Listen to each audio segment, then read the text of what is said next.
The experience of waking up is not possible for sleepers to understand at all. If you could understand it, you would be awake. Understanding it does not precede waking up, it is waking up. They're not two things. Understanding it doesn't happen through someone explaining it to you or gaining information from any source outside yourself. Are you using spirituality and the search for enlightenment as an excuse not to fix your mental, emotional, relational, and financial problems? When I woke up, I was a spiritually literate person, very much so, but no understanding I thought I had gained from study or gathering information even approximated the experience of waking up. I could have read and studied and gathered the whole rest of my life without adding anything to my understanding. The minute you understand it, you will be awake. They are the same thing. But you're once again reaching for that golden ring of enlightenment to remove your self-made drama, which is just a clever way of getting out of actually doing the work to take control of yourself and stop creating these dramas. I'm not sure how to make this clearer. You want to stop being at the mercy of your programs, but you don't want to do the work to deprogram yourself. Enlightenment is your distraction. It's not to say your entire interest in enlightenment is driven by this motive, but in all the instances in which you feel enlightenment is some kind of solution to being out of control or a solution to the problem of being you, this is the motive behind it.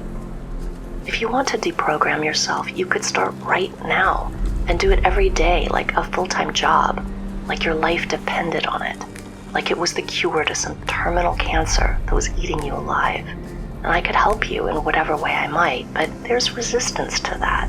That resistance is really common, almost to be expected. The program is made to protect itself. It will do whatever it can to keep you from seriously doing what it takes to deprogram. And instead, it'll send you off chasing enlightenment. This is common. This is a sensitive subject because sometimes I'm talking to you, and sometimes the programming is so dominant that I'm really talking to it. So, to recap, you suffer because of your programming and because you don't have command over or possession of yourself.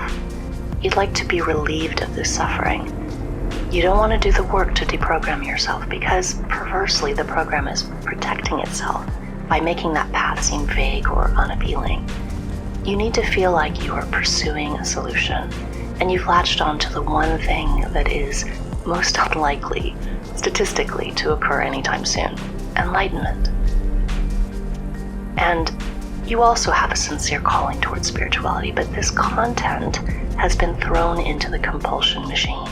So it's hard for you to separate what part of this is really you and what is just a product of the machine. My suggestion would be to make enlightenment a neat side interest and pursue deprogramming like everything, and I mean everything, is riding on it. This will be insurmountably hard because your programming will do everything to prevent you doing this.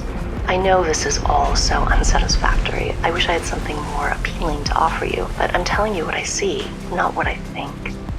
I see and feel you going in and out of consciousness as the program steps forward or recedes. People are desperate to relieve themselves of this miserable I by becoming awakened, and people who are awakened are in despair because they've lost their I. Whatever you think this is a solution for, it's not. There are people in blazing despair on either side. I deprogrammed before awakening. The solution is available to you, but it's war. It's war with the programs, not I'll give this a try for a week. The programs know this is life or death, unless you do as well and play it that way and play to win. You'll lose. Starting from where you are, pick the one area you want to deprogram. You don't have to tackle everything at once, but with this one thing, do it with complete ferocity and commitment. Do it with all your powers of observation, analysis, courage, intelligence, and humor. Really, when I started doing these things as a kid, it's not like I was all grave and grim. I devised hilarious, rebellious experiments and exercises to inoculate myself against the programs. Invoke the rebel in yourself, the one who will not lay down for a swarm of mind parasites.